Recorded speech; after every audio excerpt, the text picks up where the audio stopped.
BJP ಮತ್ತು ಕಾಂಗ್ರೆಸ್ ರಾಷ್ಟ್ರೀಯ ಪಕ್ಷಗಳಿಗೆ ಸೆಡ್ಡು ಹೊಡೆಯಬಲ್ಲ ಪಕ್ಷ ಜೆಡಿಎಸ್. ಇದೀಗ ಉಡುಪಿ ಜಿಲ್ಲೆಯಲ್ಲಿ ಜೆಡಿಎಸ್ ಸಂಘಟನೆ ಸೊರಗುತ್ತಿರುವುದನ್ನು ಕಂಡ ಜಿಲ್ಲಾ ಜೆಡಿಎಸ್ ಅಧ್ಯಕ್ಷರು ಪಕ್ಷದ ಬಲವರ್ಧನೆಯಲ್ಲಿ ಶ್ರಮಿಸುತ್ತಿದ್ದಾರೆ. ಹೇಗಂತೀರಾ? ಬನ್ನಿ ಈ ವರದಿ ನೋಡಿ.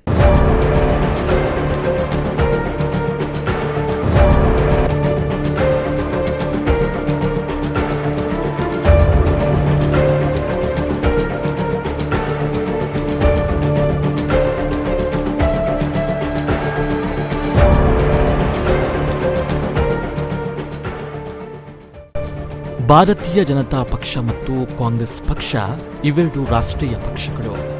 ಈ ಪಕ್ಷಕ್ಕೆ ಸರಿಸಮಾನವಾಗಿ ಸ್ಪರ್ಧಿಸಬಲ್ಲ ಜೆಡಿಎಸ್ ಪಕ್ಷವನ್ನ ಮತ್ತೆ ಸಂಘಟನೆ ಮಾಡಲು ಉಡುಪಿಯ ಜಿಲ್ಲಾಧ್ಯಕ್ಷ ಯೋಗೀಶ್ ವಿ ಶೆಟ್ಟಿ ಕಾಪು ಶ್ರಮಿಸ್ತಾ ಇದ್ದಾರೆ. ಇವರ ನೇತೃತ್ವದಲ್ಲಿ ಪಕ್ಷ ಸಂಘಟನೆ ಆಗ್ತಾ ಇದ್ದು, ಲಾಕ್ಡೌನ್ ಸಂದರ್ಭದಲ್ಲಿ ಜನರ ಕಷ್ಟಗಳಿಗೆ ಸ್ಪಂದಿಸುವ ಜೊತೆಗೆ ರಾಜ್ಯ ಮತ್ತು ಕೇಂದ್ರ ಸರ್ಕಾರದ ಜನ ವಿರೋಧಿ ನೀತಿಯನ್ನ ಪ್ರತಿಭಟಿಸುವ ಮೂಲಕ ಪಕ್ಷವನ್ನ ಸಂಘಟನೆ ಮಾಡ್ತಾ ಇದ್ದಾರೆ.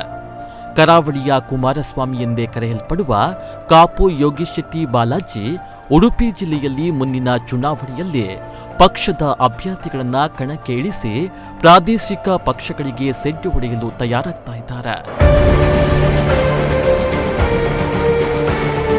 ಬಿಜೆಪಿ ಸರ್ಕಾರದ ಬೆಲೆ ಏರಿಕೆ ನೀತಿಗೆ,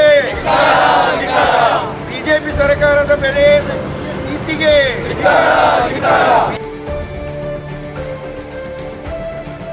ಲಾಕ್ಡೌನ್ ಸಂದರ್ಭದಲ್ಲಿ ಅನೇಕ ಬಡ ಕುಟುಂಬಗಳಿಗೆ ಕಿಟ್ಟನ್ನ ವಿತರಣೆ ಮಾಡಿದ್ದಾರೆ.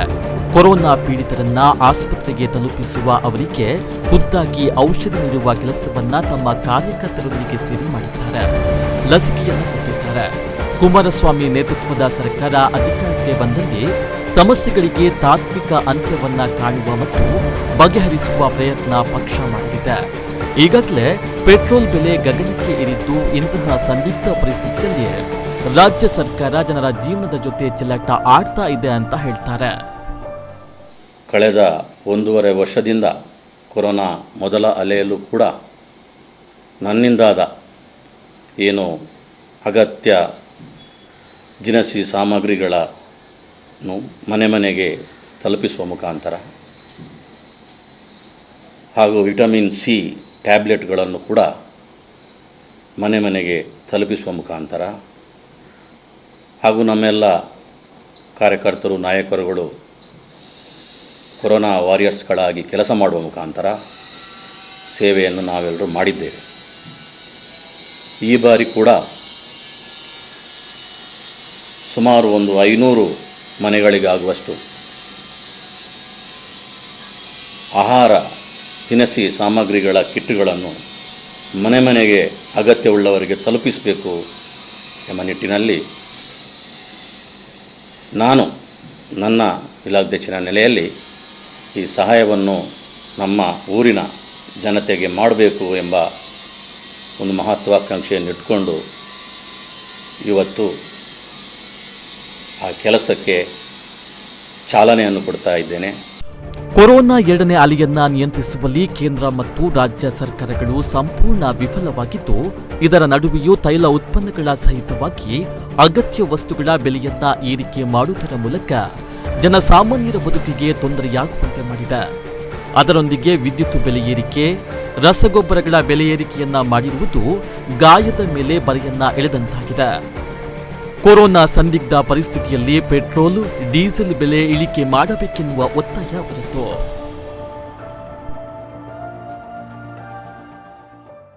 ನಿಜವಾಗಿಯೂ ಈ ಸಂದಿಗ್ಧ ಪರಿಸ್ಥಿತಿಯಲ್ಲಿ ಏನು ಪೆಟ್ರೋಲ್ ಡೀಸೆಲ್ನ ಮೂಲ ಬೆಲೆ ಎಷ್ಟಿದೆ ಅಂತ ಎಲ್ಲರಿಗೂ ಗೊತ್ತು. ಸುಮಾರು 35ರಿಂದ 36 ರೂಪಾಯಿ. ಅದಕ್ಕೆ ದುಪ್ಪಟ್ಟು 63 ರೂಪಾಯಿಗಿಂತಲೂ ಹೆಚ್ಚು ನಮ್ಮ ಕೇಂದ್ರ ರಾಜ್ಯ ಸರ್ಕಾರಗಳು ಟ್ಯಾಕ್ಸನ್ನು ಹಾಕ್ತಾಯಿದೆ. ತೈಲ ಬೆಲೆ ಏನು ಇಂಟರ್ನ್ಯಾಷನಲ್ ಮಾರ್ಕೆಟಲ್ಲಿ ಜಾಸ್ತಿ ಆಗಿದೆ ಎಂಬ ಕಾರಣವನ್ನು ಕೊಡ್ತಾರೆ. ಆಗಲಿ, ತೊಂದರೆ ಇಲ್ಲ. ತೈಲ ಬೆಲೆ ಅಲ್ಲಿ ಕ್ರೂಡ್ ಆಯಿಲ್ ಬೆಲೆ 25 ರೂಪಾಯಿ ಇರುವಾಗಲೂ ನೀವೇನು ಟ್ಯಾಕ್ಸನ್ನು ಕಡಿಮೆ ಮಾಡಲಿಲ್ಲ. ಈ ಪರಿಸ್ಥಿತಿಯಲ್ಲಿ, ಈ ಕೊರೋನಾದ ಈ ಸಂದಿಗ್ಧ ಪರಿಸ್ಥಿತಿಯಲ್ಲಿ ಜನರು ಏನು ಈ ಪೆಟ್ರೋಲು ಅಲ್ಲದ್ರೂ ಕೆಲವರು ಅಗತ್ಯವುಳ್ಳವರು ಯೂಸ್ ಮಾಡ್ಬೋದು. ಈ ಡೀಸೆಲ್ ಜಾಸ್ತಿ ಮಾಡುವುದರಿಂದ, ಡೀಸೆಲ್ ಬೆಲೆಯನ್ನು ಜಾಸ್ತಿ ಮಾಡುವುದರಿಂದ ಕೃಷಿಕರಿಗೆ, ಟ್ರಾನ್ಸ್ಪೋರ್ಟಿಗೆ, ಎಲ್ಲ ನಮ್ಮ ದಿನನಿತ್ಯದ ವಸ್ತುಗಳ ಬೆಲೆ ಏರಿಕೆಗೆ ಇದು ಮೂಲ ಕಾರಣ. ದಯವಿಟ್ಟು ನಾನು ಕೇಂದ್ರ ಹಾಗೂ ರಾಜ್ಯ ಸರ್ಕಾರವನ್ನು ವಿನಂತಿ ಮಾಡ್ತಾ ಇದ್ದೇವೆ, ಕೇಂದ್ರದಲ್ಲಿ ಒಂದಿಷ್ಟು ರೂಪಾಯಿಯನ್ನು ಕಡಿಮೆ ಮಾಡುವ ಮುಖಾಂತರ ರಾಜ್ಯದಲ್ಲೂ ಕೂಡ ಆ ಟ್ಯಾಕ್ಸ್ನ ಸ್ವಲ್ಪ ಪ್ರಮಾಣವನ್ನು ಕಡಿಮೆ ಮಾಡುವ ಮುಖಾಂತರ ಜನರಿಗೆ ಹೊರೆಯಾಗುವಂಥ ಕೆಲಸವನ್ನು ನೀವು ಕಡಿಮೆ ಮಾಡಬೇಕು. ನಿಮ್ಮ ಹತ್ರ ಸಾಧ್ಯ ಇದೆ, ಖಾಲಿ ನಿಮ್ಮ ಬೊಕ್ಕಸವನ್ನು ನೋಡಿಕೊಳ್ಳುವುದಲ್ಲ. ಈ ಸಂದಿಗ್ಧ ಪರಿಸ್ಥಿತಿಯಲ್ಲೂ ಎಲ್ಲರೂ ಟ್ಯಾಕ್ಸ್ ಕಟ್ತಾ ಇದ್ದಾರೆ. ಏನೂ ನಮ್ಮ ರಾಜ್ಯಕ್ಕೂ ಟ್ಯಾಕ್ಸಿನ ಬರಗಾಲ ಬರಲಿಲ್ಲ. ಈ ಜನರಿಗೆ ಇಂಥ ಕಷ್ಟ ಕೊಡುವಂಥ ಕೆಲಸವನ್ನು ನೀವು ಮಾಡಬೇಡಿ ಅಂತ ನಾನು ಮನವಿಯನ್ನು ಮಾಡ್ತೇನೆ. ಇನ್ನು ಈಗಾಗಲೇ ಸರ್ಕಾರದ ನೀತಿಯ ವಿರುದ್ಧ ಪ್ರತಿಭಟನೆ, ತೈಲ ಬೆಲೆ ಏರಿಕೆ ವಿರುದ್ಧ ಬೀದಿಗಿಳಿದು ಪ್ರತಿಭಟನೆ ನಡೆಸಿರುವ ಜಿಲ್ಲಾಧ್ಯಕ್ಷರು ಕೊರೋನಾದಿಂದ ಕಂಗೆಟ್ಟವರಿಗೆ ಕಿಟ್ಟನ್ನ ನೀಡಿದ್ದಾರೆ. ಮೃತರ ಕುಟುಂಬಗಳಿಗೆ 5 ಲಕ್ಷ ರೂಪಾಯಿವರೆಗೆ ಪರಿಹಾರ ಧನ ವಿತರಣೆ, ವಿದ್ಯುತ್ ದರವನ್ನು ಏರಿಸಿದ್ದಾರೆ. ಯೂನಿಟ್ಗೆ 30 ಪೈಸೆಯಾಗಿ ಏರಿಸಿದ್ದಾರೆ. ಹಾಗೂ ಮೃತರ ಕುಟುಂಬಕ್ಕೆ 1 ಲಕ್ಷ ಪರಿಹಾರವನ್ನು ಘೋಷಿಸಿದ್ದಾರೆ. ನಾವು ಒತ್ತಾಯ ಮಾಡ್ತೇವೆ 5 ಲಕ್ಷ ಪರಿಹಾರವನ್ನು. Thank you. ಆರ್ಥಿಕ ಸಮಸ್ಯೆಗೆ ಸಿಲುಕಿರುವ ಕುಟುಂಬಗಳಿಗೆ ಜೀವನ ಪುನರ್ರೂಪಿಸಿಕೊಳ್ಳಲು ಆರ್ಥಿಕ ಧನ ಸಹಾಯ ನೀಡಿಕೆ ಸಹಿತವಾಗಿ ವಿವಿಧ ಸಮಸ್ಯೆಗಳನ್ನು ಬಗೆಹರಿಸಲು ತುರ್ತು ಪರಿಹಾರ ಕ್ರಮಗಳನ್ನು ತೆಗೆದುಕೊಳ್ಳುವಂತೆ ಸರ್ಕಾರವನ್ನು ಒತ್ತಾಯಿಸಿದ್ದಾರೆ. ಜೊತೆಗೆ ಜೆಡಿಎಸ್ ಪಕ್ಷವನ್ನ ಗಟ್ಟಿಗೊಳಿಸುತ್ತಾ ಉಡುಪಿಯಲ್ಲಿ ಪಕ್ಷದ ಬಲವರ್ಧನೆಗೆ ಶ್ರಮಿಸ್ತಾ ಇದ್ದಾರೆ ಜಿಲ್ಲಾಧ್ಯಕ್ಷ ಯೋಗೀಶ್ ಶೆಟ್ಟಿ.